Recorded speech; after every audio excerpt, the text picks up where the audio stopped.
Hello, my fellow readers. Dark Symphony 777 with another fan fiction review. As always, a link to the story will be in the description below. Please like the video, subscribe to the channel, click on the bell for notifications. Leave a comment in the comment section below on your thoughts of the story. And finally, this is my opinion. My opinion is not indicative of everyone in the world, so please respect that. So, the story I'm reviewing is called One of a Kind. It's a One Piece fan fiction by Drago Sclivio. More likely butchered that. And this is an interesting story because when was the story actually written? The story was written in 2015. I have just one thing to say about this story. Well, two things. One, the story was actually recommended to me by a friend of the author, Cardboard Hut. You may remember her from Straw Hat and the Iliad. Great story. I recommend that. And two,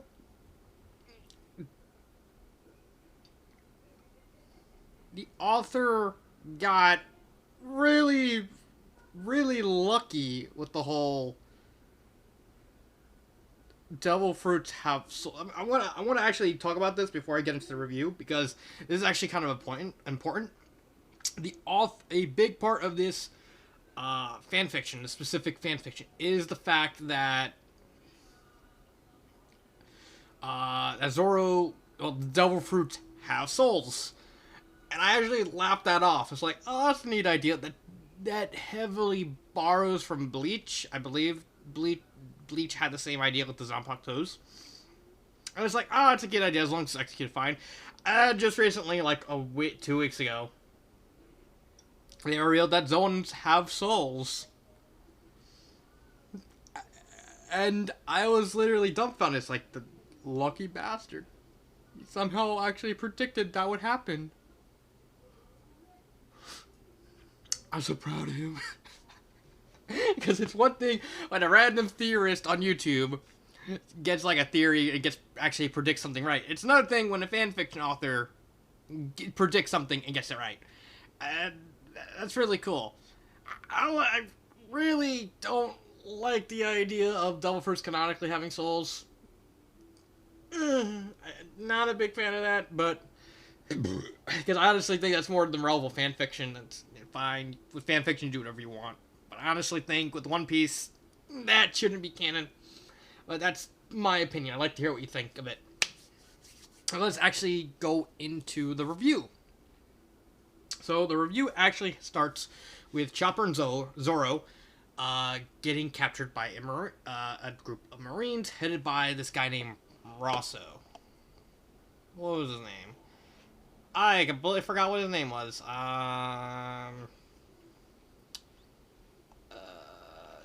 Crap. I completely forgot what the guy's name. I think it's Rosso. I believe the guy's name is Rosso, Captain Rosso, and he studies devil fruits. Now, you all know, if you ever watch any sort of One Piece stuff, devil fruits are really, really mysterious. They're really the only canonical person who knows anything about devil fruits is Dr. Vegapunk, and we still don't know anything about Vegapunk. Like, not until we probably reach Meridois. So, but that's beside the point. So this guy's actually studying the idea of ingesting 2 devil fruits into having people eat 2 devil fruits. See, basically just study them and try and encounter them and stuff. This guy was like a specialist in like countering devil fruits. And this is where we gotta actually talk about something big that happened. I don't know if the author didn't actually know about this. Like, he only got into One Piece around this time. But Blackbeard, like a big thing with the devil fruits in canon of One Piece is the fact that you literally cannot eat 2 of them. But then at the end of Marineford, Blackbeard eats 2. So he has like the Yami Yami no Mi, and he has the Goro Goro no Mi, which is Whitebeard's fruit. And like everyone's completely freaking out about that. Even like everyone everyone who's awake. I don't remember if Luffy was, because, you know, a big thing at the beginning of the story is the fact that everyone kept saying, oh, you can't eat two devil fruits. You can't, even, like, Luffy. But, like, Luffy was at Marineford, so I can't even remember if he was awake when Blackbeard ate the second devil fruit. If he was, then that's just you're really just lying to yourself. But if he wasn't, give it a pass. I just can't remember if Luffy was awake when that specifically happened. I know it happened near the end of Marineford, so you know, it could be, it's up in the air. It's 50-50. Either he was awake and he saw what happened, or he was knocked down and he was about to get rescued by Trafalgar Law. Either one.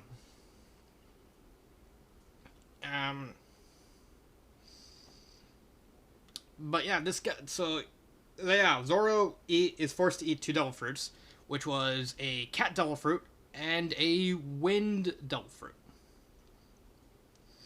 And, you know, he somehow managed to survive through sheer force of will, which actually makes a lot of sense because Zorro is able to withstand a lot of punishment. If you remember Thriller Bark, there was an entire part at the end where Bartholomew Kuma basically told Zorro, it's like, I will let you live if you absorb all of Luffy's pain. And Zorro actually manages to survive that. Like, we get the badass image of him just with his arms folded, with, like, the shade over his eyes, and him covered in blood. It's a really badass visual. And that actually kind of made the whole him surviving eating two devil fruits actually realistic, because it was like, if it was anyone else, even Luffy, well, maybe Luffy too, but anyone else besides those two, they kind of iffy. Bizarro's like, you know, he probably survived just worse. Just as bad. And the story kind of just revolves around him trying to get used to it, him kind of having extreme crush of you know, him eating devil fruits, and so he wants to actually prove that he can be the strongest swordsman in the world without using the devil fruits. Noble goal. There's a lot of filler in the middle where they're kind of just messing with Zorro, just having fun, and him kind of going through like a mental breakdown and trying to help him get used to it. And in his mind, he's actually having a, like, sort of inner war with the two devil fruit souls, which was Kage and Kaze. No, Torah and Kaze.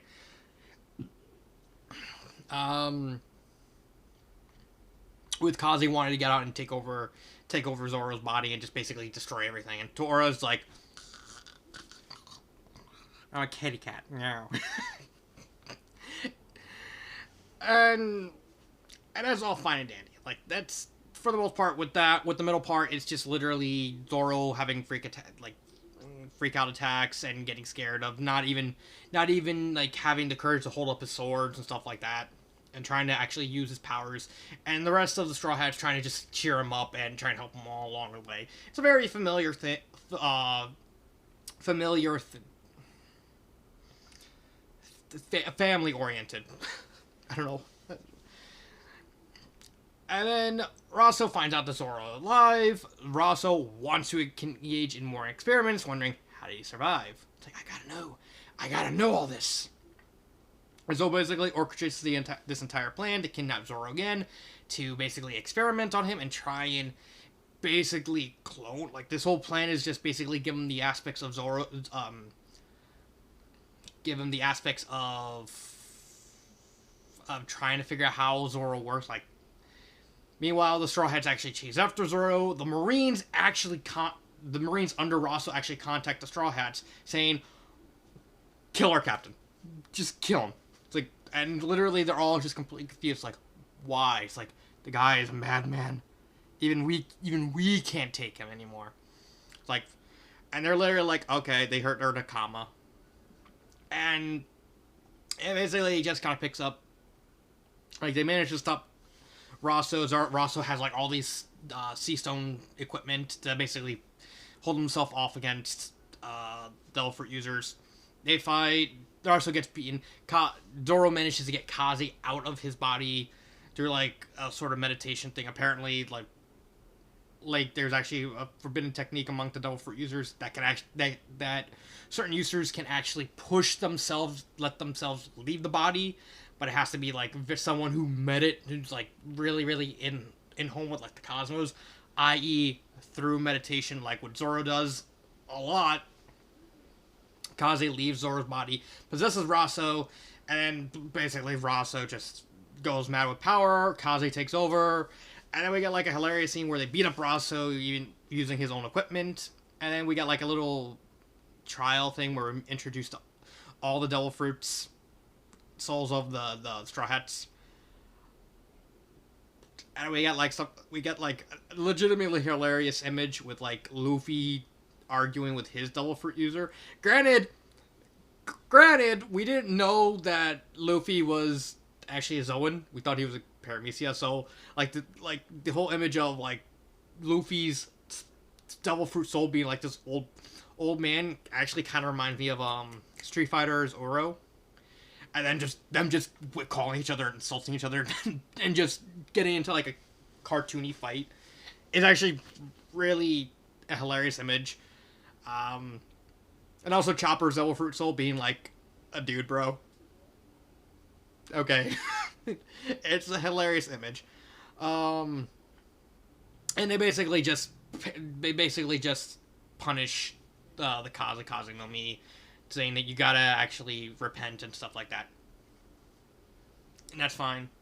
And the story ends with Zorro managed to successfully, thanks to Luffy's Devil Fruit Soul, giving them like a fruit. It's like, you eat this, and then Torah can actually permanently leave your body, and you won't have the Devil Fruit anymore. And so, that's what happens. And Zorro, Torah actually becomes like a member of the Straw Hat group. It's all fine and dandy in terms of the plot. Really, the best thing about this plot is the fact this guy actually managed to accurately predict devil fruits having a soul. Granted, in canon, it's only Zoans, but that's fine. Characters, the Straw Hats, they're fine. There's not much to them because the author tries to basically write them as close to their canon personalities as possible, so therefore they don't really develop much outside of, in any unique way. They're just what you see in One Piece is what you get at that point in time, which is like I'd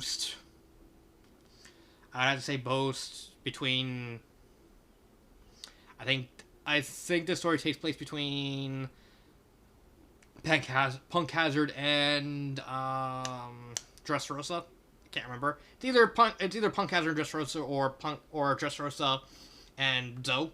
It's between one of those two. Yeah, so there's a lot of stuff happening when it comes to the characters. There's really only two other characters to talk about. It's Torah and Rosso. Rosso, he's okay. Like, I can't really say anything bad about him because he's just a psychotic guy. Reminds me of the medic from Team Fortress 2. I don't know why I said Team Fortress. Team Fortress 2. He's written all right. He's basically just a psychotic psychopath that even like his own troops are afraid of, and the fact his own troops are actually kind of working behind his back with the straw and are willing to work with the Straw Hats to overthrow him and kill him. They're like, okay, this guy's twisted.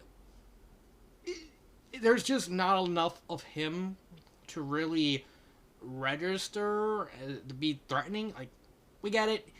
He's psychotic. He has an obsession with wanting to put two devil fruits in people. It's one thing when Luffy doesn't know about Blackbeard, but it's another thing when a Marine captain doesn't know about Blackbeard having two devil fruits, because they kind of have to know about something like that, which kind of makes things iffy. And it also kind of encourages the idea that this guy kind of joined post times. Kind of started watching One Piece post time skip, and so didn't really know about Blackbeard, which is even supported by the simple fact that spoiler, the author kind of misspelled Marineford in like the most hilarious way. I'll get to that in a little bit. Let me just finish with this. But yeah, there's not really any true substance with Rosso as a character. Okay, he's psychotic. That's fine. But outside of outside of him shoving the two devil fruits into Zoro's mouth and some vague and some vague word near the end where they see his lab, we don't really get a sense of how psychotic he truly is, and thus he kind of falls flat as a villain. Kaze, one gigantic missed opportunity, because since she shares a head space with Zorro and Torah get like the massive amount of character development between two. I'll say, and so Kaze, for the most part, is just kind of shoved to the side, and that kind of ruins her character for when she's actually trying to do something. You can't take it seriously because, like, the author went out of his way or her way to just basically shove her to this character to the side until like the very end, and it just feels forced. Like, trying to, honestly, it kind of gave off the impression that the author completely forgot about Kaze, realized that he still had Kaze, and it's like, oh wait, I need to deal with this right away, and just hastily tried to come up with some idea to just finish that plot line. That's what it came off as. So with these two characters, there's just nothing of substance. They're all neat ideas, but there's just nothing to them. It just makes them feel hollow. Then we have Torah and Zorro. Torah is basically like a lazy cat. He's fine. I mean, he's average. Like, I don't really have anything good or bad to say about him. Similar to Kaze, he is kind of shoved to the side for a large portion of the story. But once he actually starts communicating to Zorro, he's fine. Nothing really bad. Zorro is written well. I wanted to separate Zorro from the rest of Straw Hats because he's the main character. With Zorro having a crisis of confidence in the fact that he refused to take devil fruits under a principle that if he took devil fruits and he became the strong swordsman, it would be a sort of hollow victory. So it's like, did he really deserve that title through his own merits or through the devil fruit? And a large portion of that story is just him kind of having to deal with that concept, like the fact that it's like, oh, he has devil fruit powers now. He doesn't even feel worthy to hold the swords. He doesn't feel worthy of being the best swordsman in the world. And it really shook him up on the inside, and that's really fine. And that's fine with how the story structured everything. If anything, Zorro's character is at least good enough. And that connection with the other Straw Hats, trying to cheer him up by giving him gifts or even having some fun with him. Like, there's a part where I believe it was Usopp, they do like the old laser pointer thing. Not the laser pointer, I don't think. No, he does the if I fits it sits, where he's like sleepwalking into they get like a big box and they accidentally leave it on the ship deck, and Zorro, like half asleep, just wanders up to it and he just gets into it, and he's like completely confused when he wakes up. It's like, wait, how did I get in here? And Robin's like looking at him. It's like, well, you engage the old classic catism of if it fits, I sits. I'm actually kind of chuckling because it's like Robin who says that. Yeah, good on that, Robin. Good on you, Robin. Good on you. And it's fine. Like, Zorro's character is probably the best written character. I mean, there's not really much to him. He has one thing going for it, and that's the whole idea and that's the whole central theme of the story of him losing himself and wanting to rebuild himself and trying to figure out where he's going to go from here. It's fine for what it is, so there's not really any problems with it. Grammar errors. This is where we get to the probably the single most hilarious grammar error I've ever read. I kid you not. So, everyone knows about Marineford. Like, everyone knows about Marineford. It's one word. Marine, M-R-I-N-E-F-O-R-D.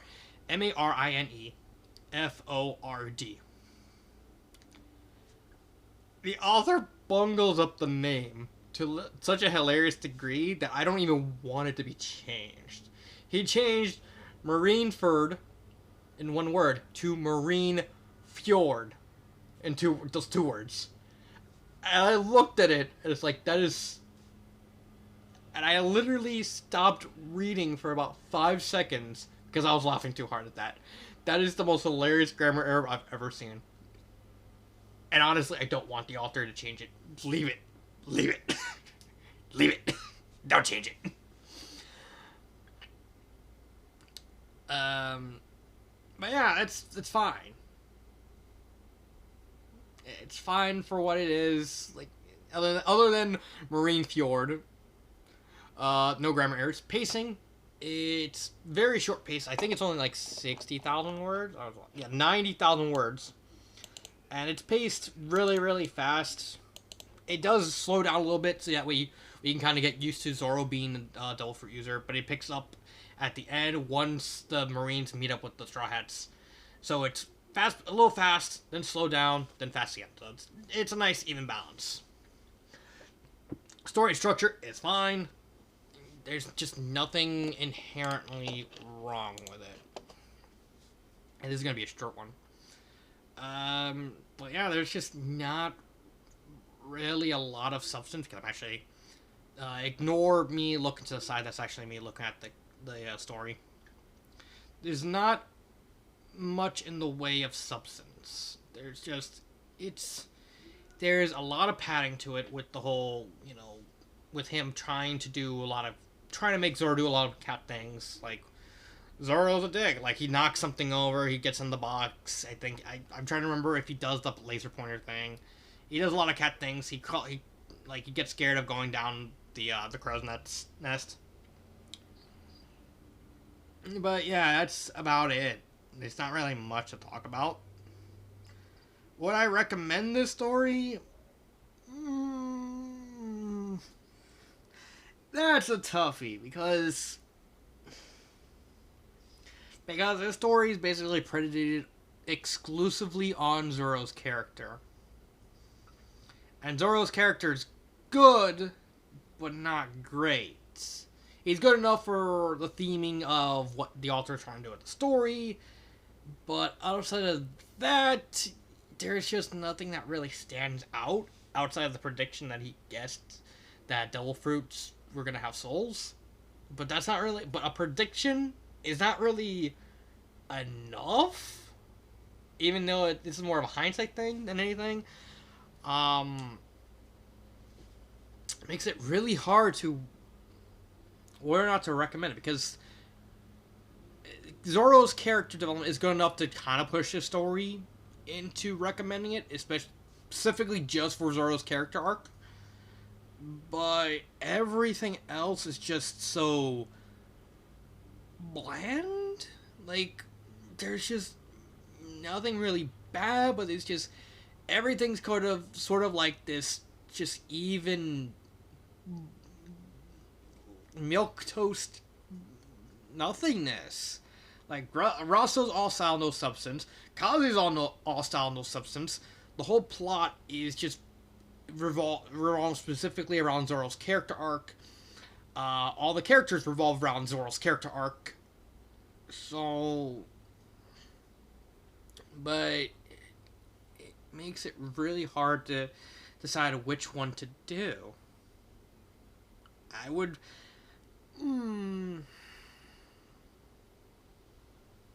I got a compromise. I would both recommend this story and not recommend this story. Recommend it for Zorro's character arc because it's actually good, but I don't recommend it on literally nothing else on it, except for maybe the Gum Gum Guru. I like the Gum Gum Guru. Favorite part, the Gum Gum Guru. Part of me wants to say the whole prediction thing, but that'd just be a cop out because I doubt the author was expecting that. I would like to hear the author's thoughts of like that actually becoming true.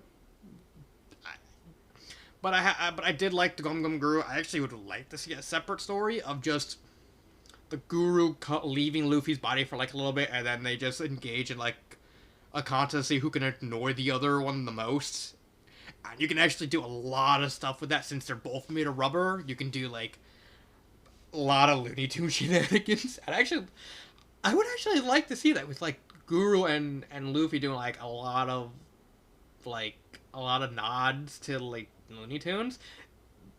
That's actually not a bad idea. With like Robin being like the straight man to them, because honestly, everyone's kind of like, no one else would actually be a better straight man than Robin. That would actually be kind of ridiculous of just them just seeing who can annoy the other the most. I like that idea. But yeah, like I said, I like the Gum Gum Guru. He's basically like this old sagey man, and then he looks at Luffy and he's like, "I have one thing to say to you. Stop eating so much, you whippersnapper!" And then they just start beating each other up with like rubbery shenanigans. It's a hilarious image that I liked. But yeah, that's my favorite part. What would I change?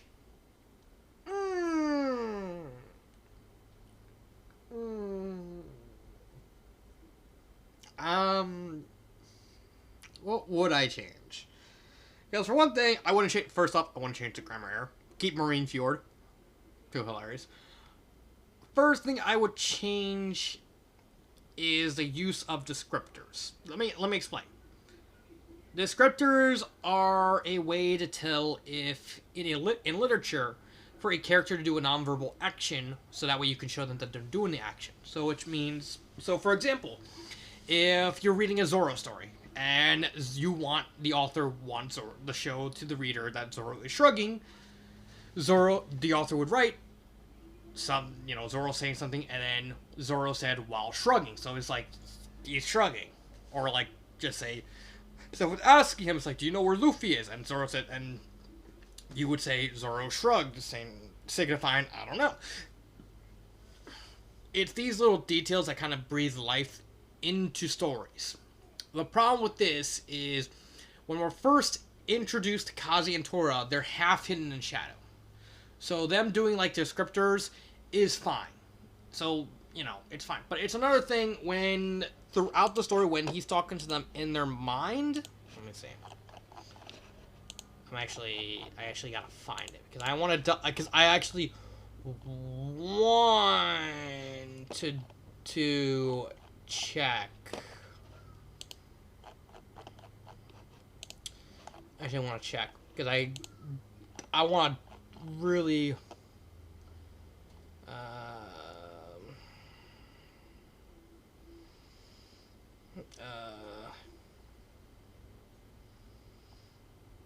Let's see. Now, because I believe I'm trying to remember if when he starts talking to them in their mind, that yeah. Let's see.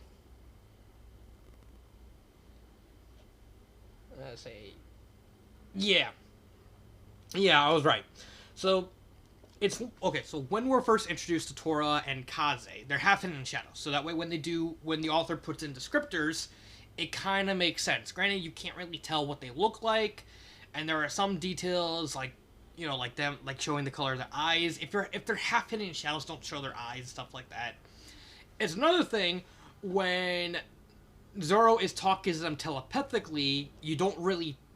And you're still being, I'm wording this wrong.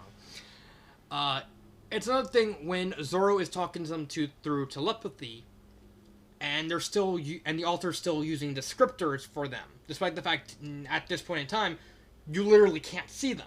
It makes no sense. So the first thing I would do, get rid of any descriptors that don't involve body language. And get rid of all when they're happening in shadow in the mindscape, and get rid of all descriptors when Zoro's talking to them telepathically, because it actually kind of breaks immersion when that happens, because now you're literally trying to do non-verbal actions to a character you can no longer see. Like this is a common mistake. So it's not something that it's something mostly rookies do. So it's fine. Another thing is, this story is too short. You need to lengthen it. I would say probably double the length, so probably around 180,000 words. and use that time to first off get more gags, because if you're gonna do all the cat gags, you might as well go full on ham with the cat gags, especially like the one where like Zorro walks up. You can do like something with like his rivalry with Sanji. Like he walks up to Sanji, he sees like the bottles, all thing, and then he slowly like knocks and he slowly like tips them down, and Sanji's like, stop that, stop that, Zorro, no. Like you can do that classic gag of the cat knocking down stuff. But a large portion of the world will be on focusing on expanding Rosso and Kaze's character, because those are the two things that need the most work. You need to showcase how sadistic Rosso is. So the thing is like, okay, he wants to showcase, he wants to see the results of Devil Fruits. Like a thing you can do is showcase some of the results of other experiments, like say him taking a marine. He shoves him in a room, he shoves 2 devil fruits, and we watch him, and we see the marine slowly completely decompose and die from eating 2 devil fruits. And instead of like mourning the lost, like, okay, so like other marines like look on and see like the despair of the guys breaking down, and Rosso's more concerned about the experiment going badly. It's like,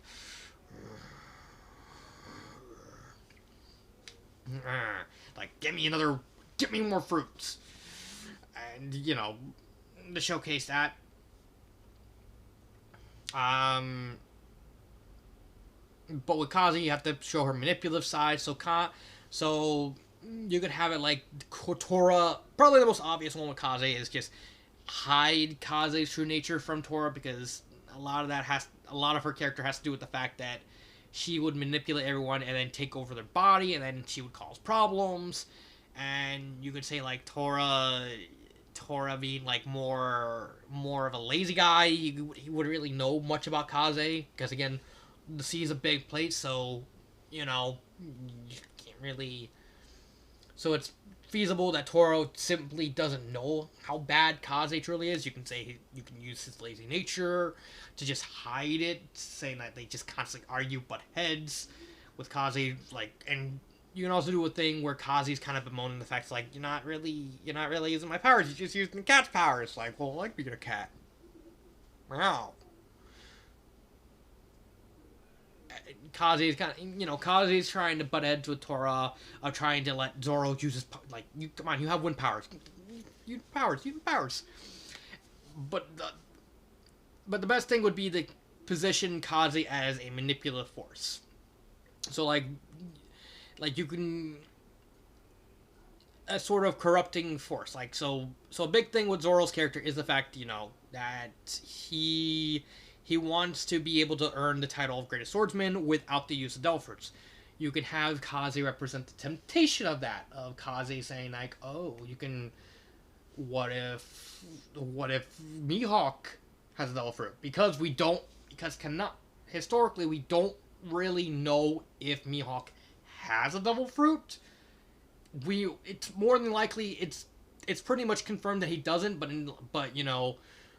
for years we thought Luffy's fruit was a paramecia, and then it turned out to be a Zoan. So something like Mihawk with a devil fruit doesn't really sound as far-fetched now. So you can easily have Kaze sorting through his memories, maybe use Kuina against him, saying Kuina would be the type of person who would use a devil fruit.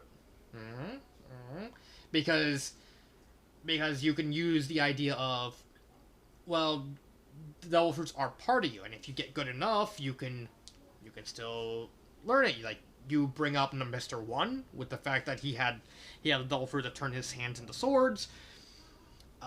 You had you had Diamante, you had other characters who used weapons and swords and had devil fruits. There's not a lot, surprisingly. There's canonically there's Kinemon, but his devil fruit's just basically making clothes. King. There's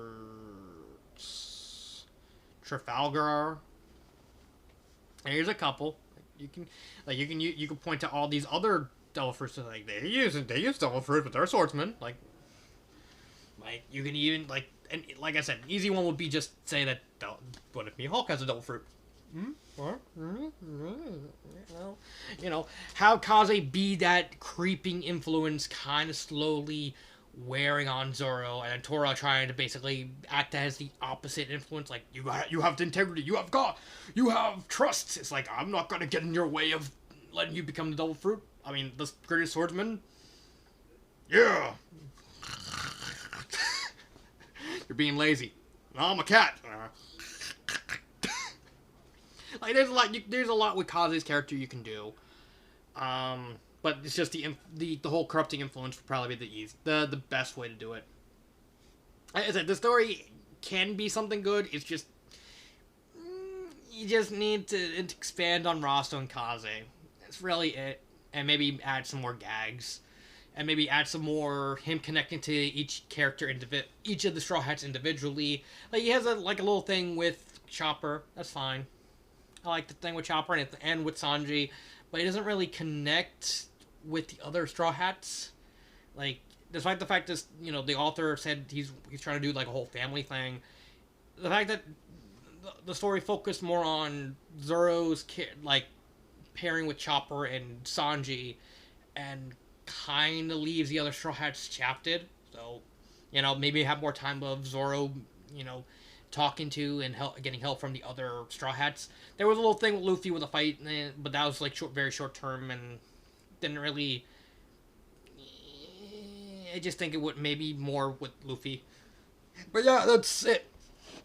With One of a Kind. There's not much to it. There's not much more I can say about it. It's an alright story. I do want to see more of the Gum Gum Guru. I do. I really do. So, I'll see you next time. This has been Dark Symphony 777, and cut.